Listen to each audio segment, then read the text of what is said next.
আমি Ruhul Amin, sales professional. আমি আজ কথা বলবো অ্যাড্রেসিং কাস্টমার কনসার্ন অথবা অবজেকশন হ্যান্ডেল। আমরা অন্যভাবে যদি বলি, অভিযোগকে কিভাবে সুযোগে রূপান্তর করা যায় সেই বিষয়ে।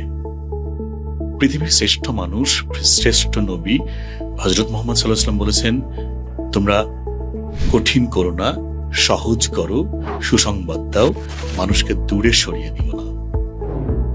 ডেল কার্নেগি নামে একজন বিখ্যাত মানুষ, উনি বলেছেন, তর্কে জিতে মানুষ জেতা যায় না। আমরা আমাদের ব্যবসায়িক পরিসরে, প্রফেশনাল পরিসরে, সামাজিক পরিসরে বিভিন্ন ধরনের অবজেকশনের মুখে পড়ি। এই বিষয়টাকে কিভাবে সমাধান করা যায়, তার জন্য কিছু প্রসেস যদি আমরা অ্যাপ্লাই করি আমাদের ব্যক্তি জীবনে, তাহলে অবজেকশনগুলো সহজ হয়ে যায় সমাধান করার জন্য।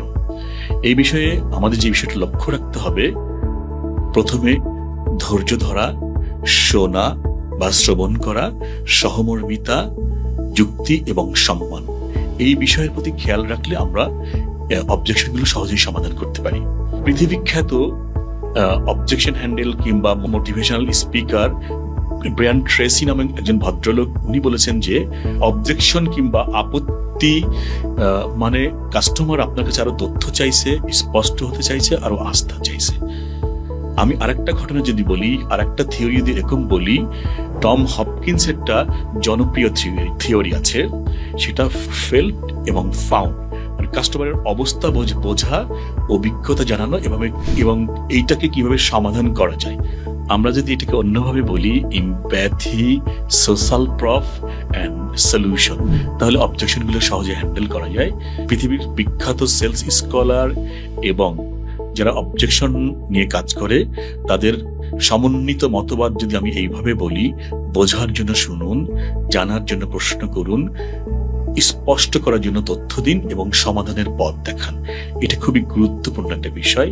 টম হপকিন্সের একটা অবজেকশন হ্যান্ডেল বিষয়ে, কিভাবে অবজেকশনগুলোকে সহজ করা যায়, টম হপকিন্স তার কিছু স্টেপের কথা বলেছেন।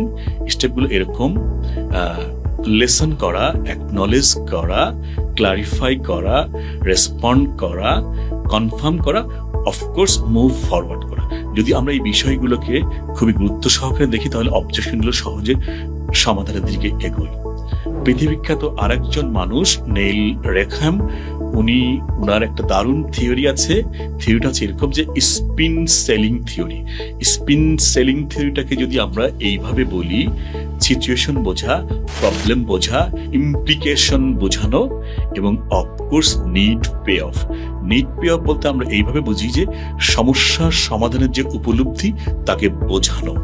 আসলে আমাদের প্রত্যেকটি মানুষ যদি অবজেকশনগুলোকে আমরা সহজভাবে নিই, মানুষের আপত্তিগুলো যদি সহজভাবে গ্রহণ করি, সমাধানের পথের দিকে এগুতে চাই, তাহলে যত্নের কোনো বিকল্প নাই। Father of marketing Philip Kotler বলেছেন যে আপনার ব্যবসায়িক জীবনে যদি আপনি অভিযোগ কমাতে চান, আপত্তি কমাতে চান, তাহলে অবশ্যই গ্রাহকের চাহিদা, ভয়, প্রত্যাশা বুঝতে হবে। এইভাবে আমরা অভিযোগগুলোকে সুযোগে রূপান্তর করতে পারি। ধন্যবাদ সকলকে।